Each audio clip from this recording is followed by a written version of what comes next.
vous allez bien. Alors, on est dimanche 7 juin, il est 8h09, je pète la forme, c'est génial. Moi qui voulais dormir et me reposer, c'est raté. Bah ouais, hein. Fichu headache, fichu mal de tête, pas top. Mais anyway, ça vous réveille. Et voilà, vous êtes dans l'obligation, entre guillemets, de vous lever, de prendre des cachets, donc de manger quelque chose, parce que les cachets sont très, très strong, sont forts. Donc, sinon, j'ai des envies de vomir et ça me rend malade. Donc, enfin bref, c'était l'histoire du dimanche matin. Bienvenue sur BBCN. Hein? Non, non, non, c'est pas tout à fait ça. Allez, on va arrêter de déconner un peu. Hop là, hop là, hop là. Aujourd'hui, qu'est-ce qu'on va faire? On va faire une review sur Fancel. Fancel, je l'avais commandé 3. Chacune des toiles m'avait coûté 2 livres 99. C'était toutes des ronds. Quand j'avais fait ma unboxing, j'avais précisé qu'il y avait beaucoup de petites toiles, mais que j'étais pas sûre qu'il y avait des grandes toiles. Il y a des grandes toiles, il y en a des grandes.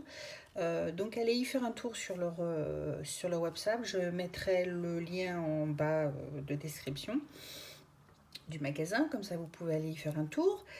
Il y a des grands, mais enfin j'ai fait des recherches entre guillemets. J'ai regardé les grandes, j'ai cliqué dessus et elles sont toutes en rond. Il n'y a pas de carré. J'ai dû regarder sur 5 ou 6 grandes toiles et ce n'est que des ronds. Il n'y a pas de carré.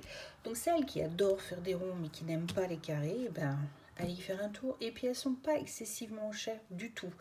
10 livres pour une grande toile, ça fait quoi? Du 11 euros, peut-être un petit peu plus, j'en sais rien, peut-être 12 euros maximum. Et l'envoi est gratuit. Donc allez y faire un tour, quoi. Vous avez rien à y perdre. Vous avez rien à y perdre. Je suis en train de regarder un petit peu mes notes. Je les avais commandées le 28 février et elles sont arrivées le 16 mars. Donc je les avais commandées juste au moment du confinement. Aussi bien en France que ici, ça allait commencer. Le confinement n'y était pas encore, mais ça allait commencer. Et donc, je trouve que ça a quand même été rapide. 2 semaines approximatif pour être livré. Donc, je pense qu'en dehors du confinement et en dehors des problèmes de poste qu'il y a à l'heure actuelle, je pense que c'est assez correct tout de même. Donc voilà, petite revue. Donc celui-ci, on l'avait fait ensemble. J'avais fait une vidéo, une sorte de mini-vlog en fait que j'avais fait dessus, puisque je l'ai fait très rapidement. Ça m'a pris à peine 2 jours. Et puis comme vous voyez, je l'ai coupé parce qu'il allait directement être accroché au mur. Donc je me suis un petit peu avancée. Je vous ferai voir un jour comment je procède pour ce genre de choses. Mais bon, je me suis dit, c'est vrai que j'aurais pu, hein, c'est un petit projet, j'aurais pu me permettre. Mais je dis pourquoi pas le faire sur un projet un petit peu plus grand, c'est plus intéressant. Donc voilà, donc il y avait celui qu'ils appelaient le kitchen.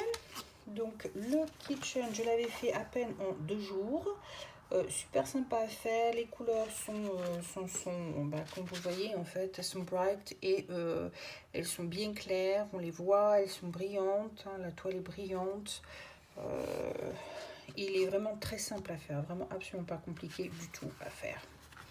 Donc il y avait celui-ci, il y avait celui-ci, alors voilà, alors celui-ci, je ne vous cache pas, c'était, je crois que j'en ai parlé dans une vidéo en fait, vidéo d'un soir que j'avais fait.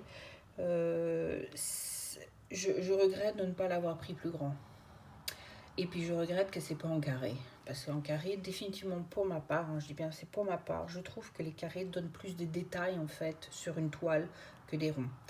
Mais ceci dit, malgré en rond, malgré qu'il soit petit, on distingue quand même bien la geisha qui est là et le dragon qui est là. Donc c'est pas si méchant que ça. Mais en plus grande taille, il aurait été 1000 fois plus beau. Définitivement. Donc ça c'est mon regret. Parce que j'adore ce tableau. Ça faisait longtemps que je cherchais après, comme j'avais expliqué dans la vidéo. Et quand je l'ai vu, j'ai un petit peu sauté sur l'occasion sans trop réfléchir. Et puis c'était au tout début de mon diamond painting que je commençais, donc pas trop d'expérience. Maintenant, ayant un petit peu plus d'expérience, ayant approfondi un peu plus la chose, je me rends compte un petit peu des bêtises qu'on fait. Mais on est comme tout le monde, on apprend au fur et à mesure. Donc, hein, voilà. Donc celui-ci aussi est très facile à faire. Hein. Les couleurs, comme vous voyez, c'est impeccable. Ça brille super bien. Et c'est la lumière du jour. Hein. J'ai aucune autre lumière. Donc voilà. Chose très sympa. Très sympa à faire. Je vous mettrai des photos en fait de vue un peu plus loin. On distingue beaucoup mieux quand même les détails qu'il y a un peu dessus. Je vous mettrai ça en fin de vidéo. Et le dernier. Alors le dernier, je vous cache pas que c'est pour moi une catastrophe. Ça là j'aime pas finalement. En fait, la photo ne donnait pas autant une bouche aussi pulpeuse en fait que ça. Je me dis que aussi celui-ci, s'il avait été en grand format, il aurait été beaucoup plus joli. J'ai oublié de préciser que celui-ci, le Beauty Dragon, je l'ai commencé le 31 juin et je l'ai fini le 31 mai et je l'ai fini le 6 juin. Mais j'ai pas travaillé dessus tous les jours et entre les deux, j'ai mon Totoro que je suis en train de faire. Donc je faisais 2 toiles en même temps. Celui-ci, j'ai mis 4 jours pour le faire. Je l'avais commencé le 27 mai, je l'ai fini le 30 mai. Donc voilà. Et puis comme je disais, en fait, il aurait été 1000 fois plus beau s'il avait été en grande taille. Définitivement. Définitivement. Mais pareil, again, on le voit de loin, il y a un meilleur angle, une meilleure vue en fait que de le vu de près.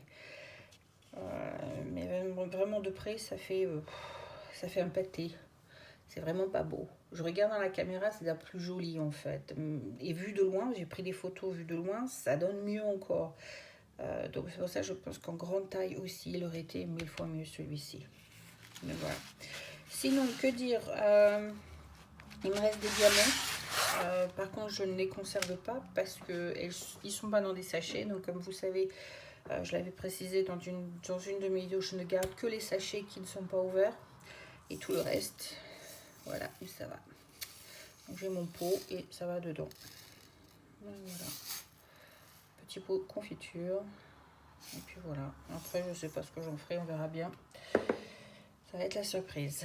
Donc voilà, je n'ai pas gardé donc les diamants, mais voilà, sinon coupe des diamants comme tout rond, hein, tout à fait normal, aucune difficulté, bon un peu de rejet par-ci par-là, mais c'est pas dramatique du tout, donc rien à dire quoi franchement. Donc pour celles qui aiment les ronds, qui ont un petit budget, allez-y, foncez, allez y faire un tour, regardez, ça s'appelle Fancel, je vous mettrai donc le lien du magasin en description et donnez votre opinion aussi quoi, il n'y a pas de souci. Donc voilà, c'était une petite vidéo toute simple sur une revue de Fancel et sur ce je vous souhaite un super bon dimanche et puis je vous fais plein de gros bisous, prenez soin de vous et à bientôt, bye bye, c'était Tea Time Fix.